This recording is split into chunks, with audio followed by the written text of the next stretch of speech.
자, 11번에 다음은 사정. 자, 접수, 자료 수집, 사정. 그 사정입니다. 사정 결과를 요약했고요.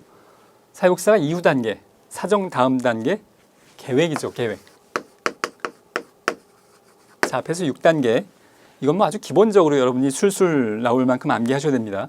그래야 문제가 빨리 풀리기 때문에 접수, 자료 수집, 사정, 판단하는 거예요. 앞에서 제가 의사와 병원의 예를 들어서와 비교하시면서 암기하시기 바랍니다. 사정 판단했어요. 병원이라면 암입니다. 판단했어요. 그럼 계획, 수술할지 방사선치료할지 결정해야 될 텐데요. 지금 클라이언트가 우울감이 심각하다라고 사정했어요. 판단했습니다. 그러면 그 우울감을 해결하기 위해서 여러 가지 접근 방법들을 계획해야 될 텐데요. 자, 일단 여기서 주어진 예를 보면 경제적 도움 요청해서 기관에 접수된 클라이언트는 성장기 학대 경험과 충동적인 성격 때문에 가족 및 이웃과의 갈등 문제를 심각하게 겪고 있고요. 배우자와는 이혼 위기에 있고 근로 능력은 있으나 근로의지가 없어서 실직한 상태라고 할 수 있겠습니다. 자, 이 상황에서 계획으로 우리가 적절한 게 무언가인 건데요. 자, 1번에 이혼 위기에 접근하기 위해서 부부 상담 서비스를 제공한다. 자, 이것은 개입.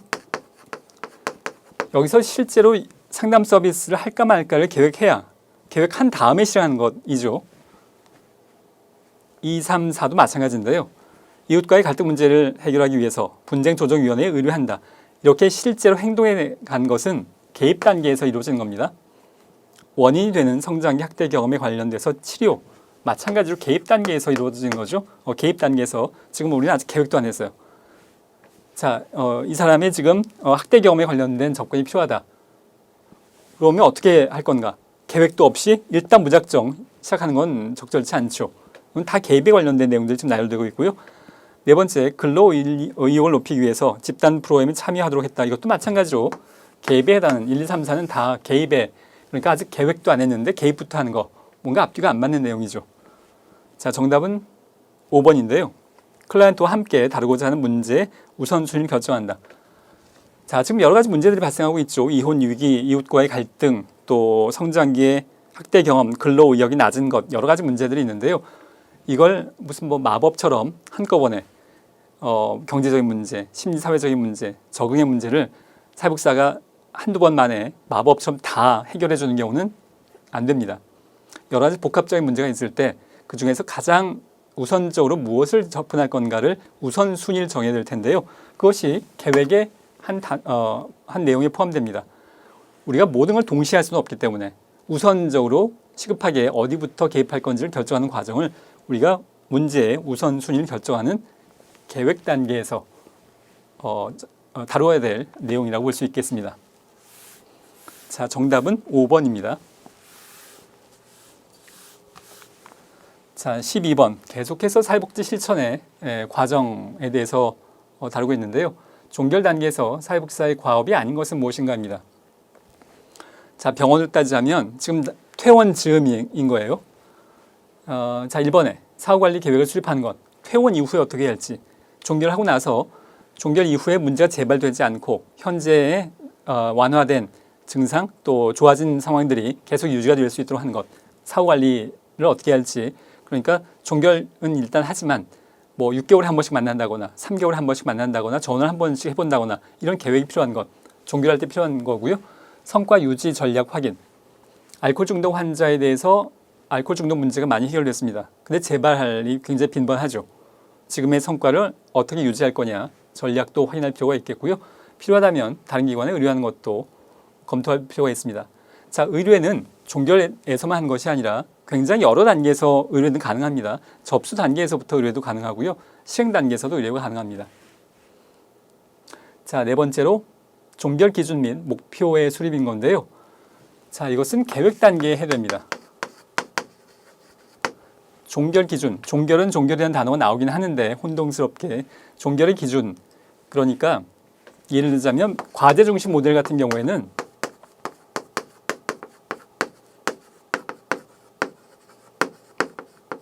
과제 중심 모델 같은 경우에는 아예 처음부터 자, 우리는 3개월 후에 종결할 겁니다 라고 계획을 세우고 시작을 하는 경우가 많이 있습니다.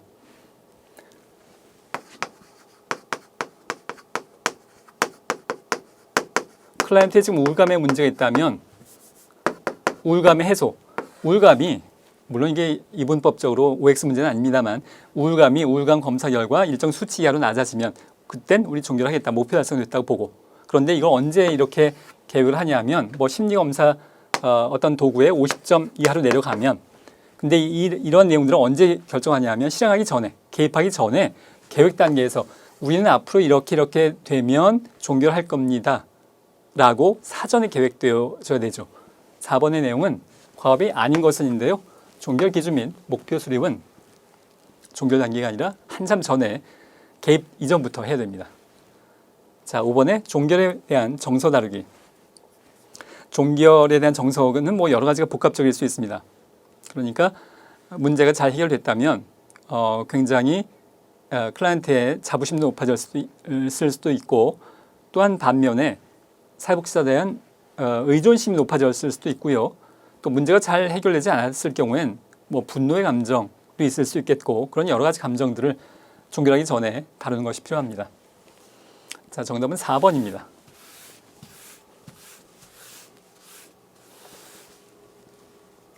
자, 13번에 사회복지 실천 과정에서 개입 단계 계속해서 과정을 다루고 있는데요. 개입 단계에서 그러니까 실행하고 있는 단계입니다.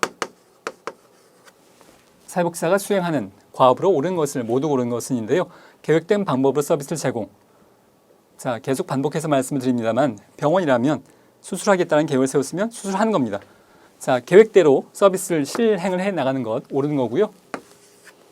그러니까 가족 치료를 할지 과제 중심 모델을 할지 인지행동 모델을 할지 계획 세웠으면 그것대로 실행해 나가는 겁니다. 서비스 제공 전략 및 우선순위 결정. 앞에서 우선순위 결정이 언제 다뤄졌냐 하면 계획 단계였죠. 니은은 아니고요. 계획 수정 필요 시에 재사정을 실시하는 것. 자, 이것도 아마 좀 혼동스럽게 어렵게 느껴지실 수 있겠습니다만 자, 역시 병원의 비유를 해보면 수술을 하기로 했습니다. 암이어서. 근데 이제 수술했더니 수술하는 과정에서 뭔가 새로운 문제가 발견됐어요. 이거 수술 가지고 안 되겠어요. 그럼 뭔가 수정을 해서 이거 지금 괜히 잘못 건드렸다가는 문제가 더 커지겠다. 이거 이렇게 수술 물리적으로 하지 말고 방사선 치료로 가자. 수술하는 과정에서 그런 판단이 바뀔 수 있겠는데요. 사회복지 실천도 물론 마찬가지입니다. 과제 중심 모델을 해봤는데 뭔가 지금 어려움이 생겨요. 아, 그러면 우리 가족 치료를 해보자. 라고 중간에 변경될 수 있겠죠. 그 과정에서 자료 수집이나 사정이 반복적으로 이루어질 수 있습니다. 자, 계획 수정 필요 시에는 재사정, 사정뿐만이 아니라 자료 수집도 필요하다면 계속해야 됩니다. 자, 리을 제공된 서비스에 대한 과정 및 종결 평가인데요. 자, 이것은 종결 및 평가 단계.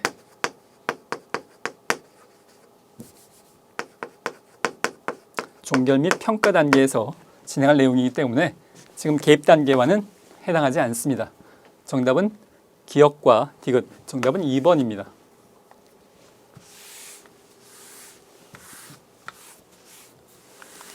자, 14번에 사례 관리에 관련된 내용으로 옳지 않은 것은인데요. 자, 일단 사례 관리의 그 과정에 대해서 먼저 좀 살펴보면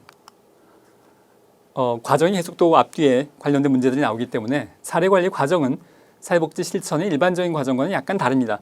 기본적인 순서는 비슷합니다만 첫 번째는 사례 발견. 이게 접수의 의미입니다.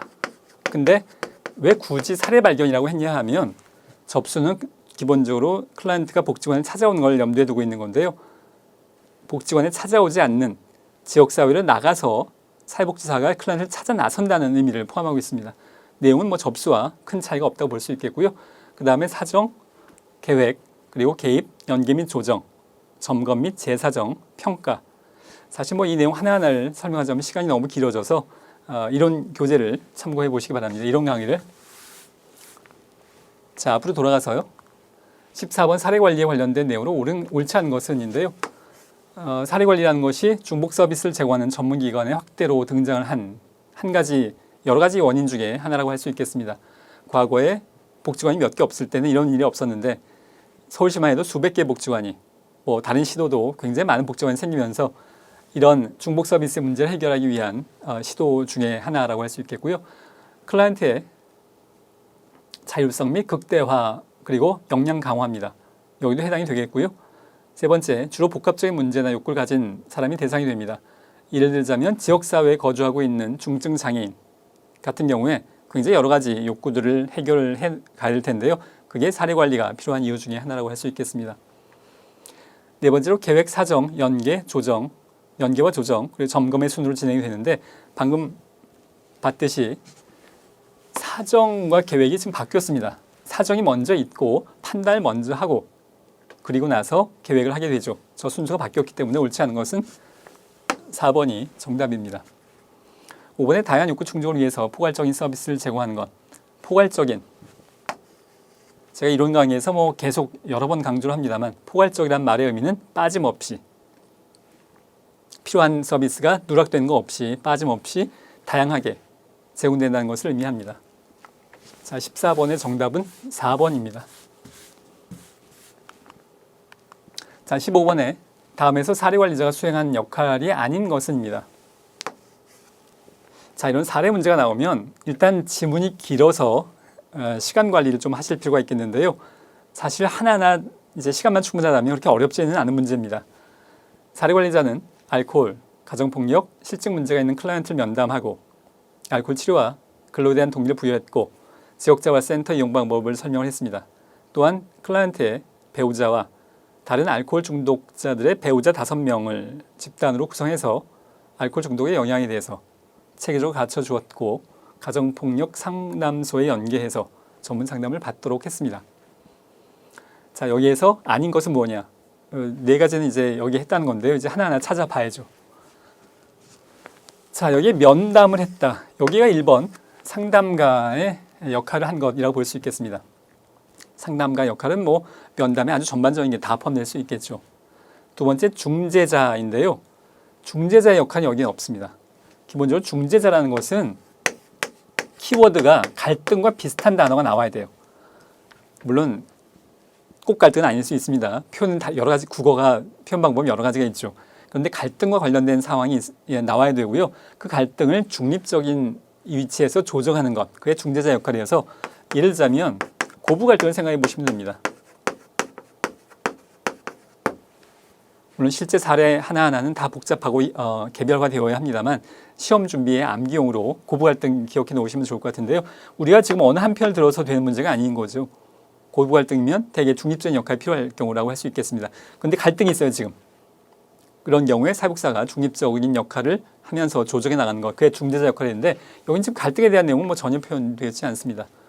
이건 지금 여기 없고요. 그러니까 이게 정답이고요. 아닌 것으로서 세 번째 교육자인데요. 여기 가르쳐준다는 표현이 있습니다. 3번 교육자의 역할을 한 것이라고 볼 수 있겠고요. 중개자, 가정폭력 상담소를 지금 연계했습니다. 번호가 4번. 이게 중개자, 연계의 역할이라고 볼 수 있겠고요. 다섯 번째 정보 제공자, 이용 방법을 설명했다. 자활센터를 이용하려면 어떻게 해야 되냐에 관련된 정보를 제공해주고 있죠. 이게 5번에 대한 정보 제공자 역할이라고 볼 수 있겠습니다. 정답은 2번 중재자, 갈등에 대한 내용은 여기 포함되어 있지 않습니다. 자, 16번에 사례관리 실천 과정 중에서 개입, 단계, 과업에 해당하는 것은 무엇인가입니다. 클라이언트와 서비스 제공자 간의 갈등 발생 시에 조정하는 것. 자, 서비스 제공자는 주로 사회복사를 이야기할 수 있겠는데요. 제공자 간의 갈등이 발생한다는 얘기는 뭔가 지금 개입을 시작했다는 말의 의미입니다. 개입을 시작도 안 했는데 갈등이 발생할 가능성은 별로 없죠. 개입을 실행했더니 뭔가 지금 서로 안 맞는 부분이 염두에 뒀던 것과는 실제가 달라진 여러 가지 상황들이 발생할 수 있겠는데요. 사회복지자도 사람이고 클라이언트도 사람이기 때문에 물론 갈등은 발생합니다. 그래서 갈등이 발생하려면 일단 개입을 하는 과정 중에 발생할 가능성이 높죠. 그래서 정답은 1번이라고 할 수 있겠고요. 자, 이번에 내용이 이제 어떤 게 틀렸는지를 보면 클라이언트의 욕구에 기초해서 구체적이고 명확한 목표, 그건 계획 단계라고 할 수 있겠고요. 3번에 서비스 이용 대상자에 관련된 적격성, 우리 기관의 적합한 클라이언트인지. 노인복지관에 청소년 클라이언트가 오면 적합하지 않죠. 청소년복지관에 노인 클라이언트가 찾아와서 도와달라고 하면 적합하지 않습니다. 적격성 여부를 판결해야 될 텐데요. 자, 이것은 접수 과정에서 이루어지는 거고요. 사례 관리의 용어로 표현하자면 사례 발굴 단계에서 이루어질 내용입니다. 기관 내부 4번에 기관 내부 사례 관리팀 구축 및 운영 능력 파악인데요. 이건 실천 아니에요. 이건 아예 실천이 아닙니다. 이것은 행정에 대한 내용이에요. 그리고 순서적으로 보자면 기관 내부에서 사례관리팀을 먼저 준비해 놓고 그리고 나서 실천을 해야지. 그리고 실천 안에서 여러 단계가 있는 거지. 사례관리팀을 아예 직원도 지금 마련이 안 돼 있는데 직원들도 채용이 안 돼 있는데 뭔가 할 수는 없는 거죠. 이것은 실천 이전에 행정의 관점에서 먼저 다루어져야 될 내용입니다. 마지막으로 5번째, 클라이언트가 달성한 변화, 성과, 영향 등을 측정하기 위한 도구를 개발하는 것. 이것도 역시 계획 단계에서 이루어져야 됩니다. 어떻게 측정할지 자체를 계획하는 건 이제 계획하는 내용이기 때문에 계획 단계에서 이루어져야 합니다. 자, 정답은 1번입니다.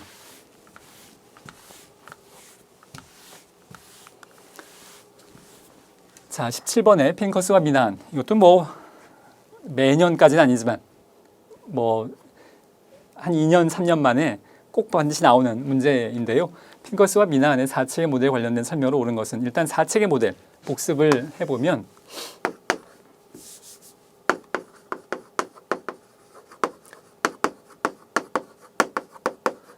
변화 매개 체계는 하나도 어렵지 않습니다. 사회복지사, 사회복지기관을 의미하는 겁니다. 그 다음에 클라이언트 체계, 표적 체계, 그리고 행동 체계, 이게 세 가지를 구분하시는 것이 중요한데요. 자, 그것도 역시 뭐 제가 많이 듣는 예입니다. 지금 아내가 클라이언트예요. 우리 부부 사이가 안 좋아서 어떻게 하면 좋을지 모르겠어요. 이혼을 할지도 모르겠고 어떻게 하면 좋을까요? 지금 도움을 요청한 사람이 아내인데요. 도움을 요청한 사람이 클라이언트예요. 근데 상담을 해보니까 지금 이 부부관계에 문제가 있는 건 물론 지금 도식적으로 시험 위주로 말씀을 드리는 겁니다. 세부적인 내용은 실제로는 굉장히 복잡할 수 있지만 상담을 해보니까 아내가 문제가 아니라 남편이 문제예요. 남편이 알코올 중독입니다. 그럼 변화해야 될 사람은 누구냐 하면 남편이에요. 지금 도움이 필요한 건 아니지만 바뀌어야 될 사람은 누구냐 하면 남편의 알코올 중독이 고쳐져야 될 문제. 알코올 중독 때문에 지금 문제가 많습니다. 그렇다면 아내가 바뀔 게 아니라 남편이 바뀌어야 되죠. 표적 체계는 바뀌어야 될 체계예요. 자, 행동 체계. 표적 체계의 긍정적 변화를 위해서 동원된 체계입니다. 예를 들자면 여러 가지 있을 수 있겠지만 직장 동료, 남편의 직장 동료들이 퇴근 시간만 되면 술 먹자고 해요. 지금 알코올 중독 때문에 부부의 관계가 나빠지고 있는데 직장 동료들이 술 먹자는 얘기를 안 해야 되겠죠. 이 문제를 해결하기 위해서 행동 체계, 남편의 긍정적 변화를 위해서 동원된 체계. 물론 이거 말고도 굉장히 여러 가지가 있을 수 있고요. 케이스의 사례에 따라서 클라이언트 체계나 표정 체계나 행동 체계가 서로 중복될 수도 있습니다. 근데 그 개념을 일단 명확하기 위해서 설명을 드린 내용이고요. 자, 이제 이 내용을 적용을 해보면 자, 이제 보기로 돌아와 보면 1번에 이웃이나 가족 등은 변화 매개 체계. 자, 일단 변화 매개 체계는 복잡하지 않아요. 사회복지사예요. 또는 사회복지 기관입니다. 이웃이나 가족 등은 나머지 세 개 중에 행동 체계. 직장 동료 같은 사람들이죠. 자, 2번에 그러니까 틀린 거고요. 1번. 2번에 문제 해결을 위해서 사회복지사와 상호작용하는 사람들은 행동 체계에 해당한다. 자, 이것이 이제 정답입니다. 문제 해결을 위해서 사회복지사와 상호작용한 사람들. 지금 문제 해결을 위해서 직장 동료와 사회복지사가 직접 만나서 이야기할 수 있습니다. 그러니까 사회복지사가 직장 동료들에게 직접적인 요청을 할 수 있죠. 문제 해결하는데 제발 술 먹자고 하지 말아달라라고 뭐 직장 고용주를 통해서 할 수도 있고 직장 동료들을 통해서 할 수도 있고 여러 가지 방법이 동원될 수 있겠는데요. 문제 해결을 위해서 남편의 알코올 중독 문제 해결하기 위해서 사회복지사와 상호작용한 사람들, 직장 동료들, 행동체계에 해당이 됩니다. 자, 3번에 비자발적인 클라이언트는 의뢰 응답 체계. 자, 일단 기본적으로 의뢰 응답 체계하고 전문 체계는 핑커스와 미나한의 4체계 모델에 해당하지 않습니다. 이것은 6체계 모델에 나온 내용이기 때문에 이 4체계 모델과는 이제 여기에 해당하지 않습니다. 자, 그래서 3번과 5번도 제외고요. 자, 4번에 목표 달성을 위해서 변화가 필요한 사람들은 변화매개 체계. 자, 이건 아니에요. 사회복지사를 얘기하는 거고요. 목표 달성을 위해서 변화가 필요한 사람, 남편이죠, 남편. 긍정적 변화가 필요한 사람 누구냐면 남편입니다. 이것을 표적 체계라고 하죠.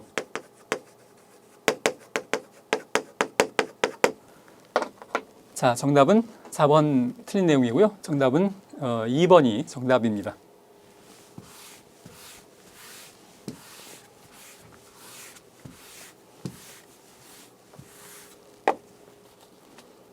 자, 18번으로 넘어가서요. 18번은 임파워먼트 모델에 관련된 설명으로 옳지 않은 것은 무엇인가인데요. 클라이언트와 문제 해결 방안을 함께 수립하는 것 맞고요. 개인, 대인관계, 제도적 차원에서 임파워먼트가 이루어지는 것 맞고요.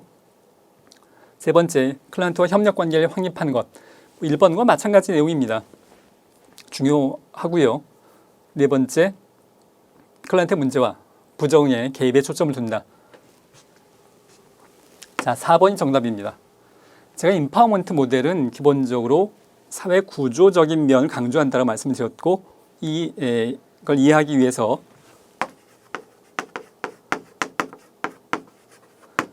신분사회에서 제일 억압되고 제일 불행한 삶을 살 수 있는 사회계층은 노예겠죠. 근데 이 노예가 이러한 삶을 살 수밖에 없는 것은 노예 제도가 있었기 때문이지 노예 한 명 한 명이 부적응 노예 제도에 잘 적응하면 될 텐데 그럼 행복하게 살 수 있을 텐데 적응을 못한 네가 잘못이야. 이건 뭔가 말이 안 되는 상황이죠. 노예 제도를 없애야 될 문제인데 노예한테 너도 노예 제도에 잘 적응하면 너도 행복하게 잘 살 수 있어. 적응해봐. 이건 뭐 도무지 말이 안 되는 상황이죠. 그래서 임파워먼트 모델에선 사회에 억압된 계층 이들이 자신의 삶을 결정할 수 있는 힘을 주도록 하는 것이 권한부여, 역량 강화, 임파워먼트의 내용이기 때문에 클라이언트의 문제와 그것을 개인의 부적응으로 초점 맞추는 것이 아니고 사회 구조의 문제로 보는 겁니다. 정답은 4번이고요. 개입 과정은 대화, 발견, 발달 단계로 진행되는 것. 자, 2번, 5번 문제, 5번에 해당하는 내용들 이거 또 기출 문제 많이 나옵니다. 꼭 여러분 암기하셔야 됩니다.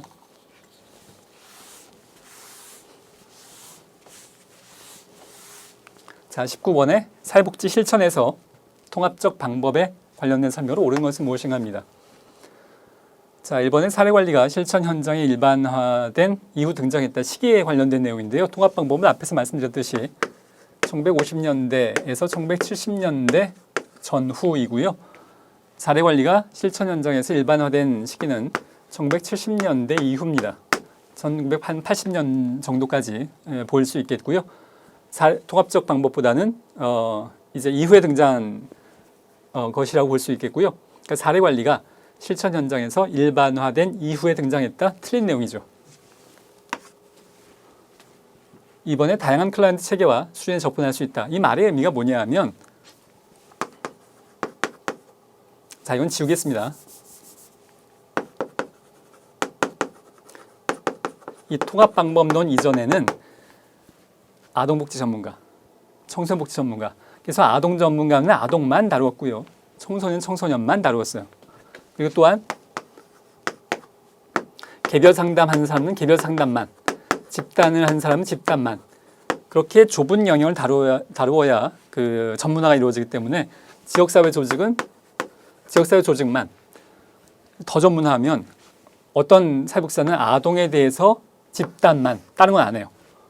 여기만 전문화합니다.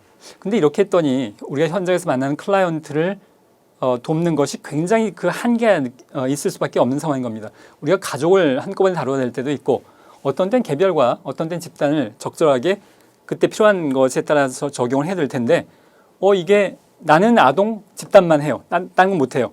이건 상황에 문제가 있다는 것이 통합방법론의 출발점인데요. 자, 그래서 통합방법론을 통해서 다양한 클라이언트 체계와 수준에 접근할 수 있도록 하는 것. 다양한 클라이언트 체계와 수준에 접근하도록 하자는 것이 옳은 내용이라고 할 수 있겠습니다. 방금 말씀드린 단점이 3번에 대한 내용인데요. 고도의 전문화를 통해서 어떤 사육사가 나는 이것만, 나머진 못해. 사실 그게 고도의 전문화의 의미도 한데요. 전문화되는 부분이 있지만 나머지 못한다면 이건 실질적으로 현장에서는 좀 어려움이 있죠. 그래서 이런 단점을 극복하기 위해서 통합적 방법으로 갔다는 건데요. 자, 고도의 전문화를 통해서 해당 실천 영역 고유의 문제에 집중하는 것. 이게 문제여서 통합으로 간 겁니다. 자, 전통적 방법에 비해서 다양하고 복잡한 문제 상황. 개입에 적합하죠. 적합하지 않은 게 아니라 이렇게 다양한 상황에 적합할 수 있는 겁니다. 통합으로 갔을 때. 자, 틀린 내용이고요. 5번에 다양한 유형의 클라이언트를 통합한다는 의미를 가진다. 이것도 아마 이제 혼동이 돼서 이걸 정답으로 실제 시험에서 선택하신 분들도 꽤 있을 것 같은데요. 이게 좀 뭉뚱그린 표현입니다. 다양한 유형의 클라이언트에 대한 실천을 이렇게 표현돼야 적절한 표현입니다. 이거 쑥 빼고 다양한 유형의 클라이언트를 통합한다. 이건 뭔가 적절하지 않은 표현입니다. 다양한 클라이언트에 대한 실천을 통합한다는 겁니다. 클라이언트를 통합하는 게 아니고. 자, 정답은 2번입니다.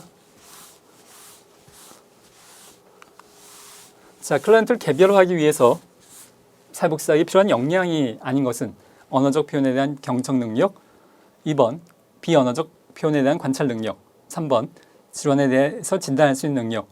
자, 뭐 굉장히 쉬운 문제인데요. 이건 의사가 할 일이죠. 사회복지사가 질병을 진단할 수는 없는 것이니까 뭐 암이다 뭐 그럴 수가 없잖아요.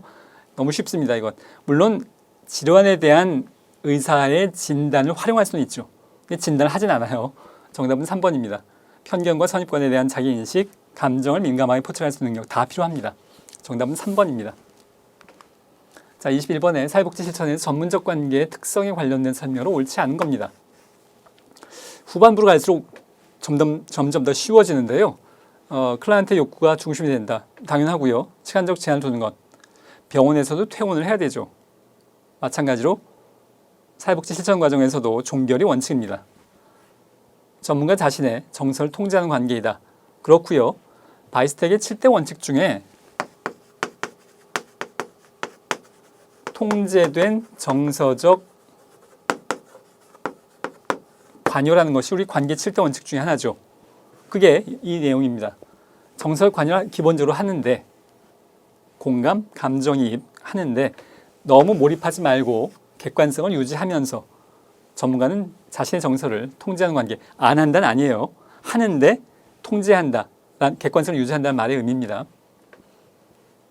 자, 맞고요. 4번 전문가가 설정한 목표 달성을 위해서 형성된다인데요. 자, 이것이 옳지 않습니다. 이 부분은 아주 여러분들이 계속 반복해서 나오기 때문에 전문가가 혼자 설정하는 것, 사회복지사가 혼자 설정하는 것이 아니라 클라이언트와 함께, 클라이언트가 동의하지 않으면 설명도 하고 설득도 하고 가능하면 클라이언트의 동의하에 혼자 결정하지 말고, 물론 여기 혼자 이런 말은 없지만 혼자 한다는 얘기예요. 그래서 틀렸다는 얘기입니다. 자, 5번에 전문가는 전문성에 기반을 둔 권위를 가진다. 이것도 좀 혼동하실 수가 있겠는데요. 여기서 권위를 가진다라는 말의 의미는 긍정적인 의미를 이야기하는 겁니다. 권위적이다, 독재적이다 그 말이 아니고 노벨상은 권위 있는 상이다 라고 했을 때 그게 독재적인 상이다라는 말의 의미는 아니죠. 긍정적인 의미의 권위를 의미합니다. 자, 22번에 클라이언트 자기결정을 돕는 데 필요한 사회복지사의 역량으로 옳은 것을 모두 옳은 것은입니다. 경청하고 수용한 태도, 물론 당연하고요. 니은, 클라이언트가 활용 가능한 자원을 찾고 분석하도록 지원하는 것, 너무나 당연합니다. 디귿, 클라이언트의 잠재력을 개발하는 데 도움이 되는 환경 조성 능력, 뭐 너무나 당연한 것들 다 필요하고요. 자, 리을에 클라이언트에게 필요한 것을 결정해서 이를 관철시키는 능력, 지금 사회복지사 역량인데, 자, 우리가 앞에 문제하고 마찬가지 맥락입니다. 관철한다는 얘기는 혼자 결정한다는 얘기예요. 이러지 말고 함께, 클라이언트와 함께 모든 걸 결정하고 진행하라는 얘기입니다. 자, 기억, 니은, 디귿 다 맞고요. 리을은 해당되지 않습니다. 정답은 기억, 니은, 디귿에서는 3번이 정답입니다. 면접에 관련된 설명으로 옳지 않은 것은 무엇인가입니다. 사회복지사와 클라이언트 사이에 특정한 역할 관계가 있습니다. 분명히 공식적으로 돕고 도움을 받는 관계입니다. 시간과 장소 등의 구체적인 요건이 물론 필요합니다. 상담실, 프로그램실 필요하고요. 또 목적보다는 과정지향적 활동이므로 목적에 집착하는 것을 지향한다 인데요. 일단 면접은 목적 지향적입니다. 클라이언트와 만나는 것은 구체적인 목적을 가지고 만나는 거지 괜히 친하려고. 물론 이제 그 집단 상담 경우에는 과정 자체가 특별한 목적 없이 과정 자체가 더 초점인 그런 상담 모델도 있기는 해요. 그러나 그것은 이제 일부에 해당이 되겠고요. 우리는 전체적으로 봤을 때 면접은 그냥 아무 계획도 없이 목표도 없이 만나서 얘기하는 것이 아니라 목표를 갖고 만나는 거죠. 목적 지향적입니다. 옳지 않은 것 정답은 3번이고요. 4번에 클라이언트의 어려움을 극복하는 데 필요한 변화들을 가져오기도 하는 것. 면접만 가지고도 특별한 기술, 치료적인 기법 없이도 면접만으로도 효과가 있을 수 있고요.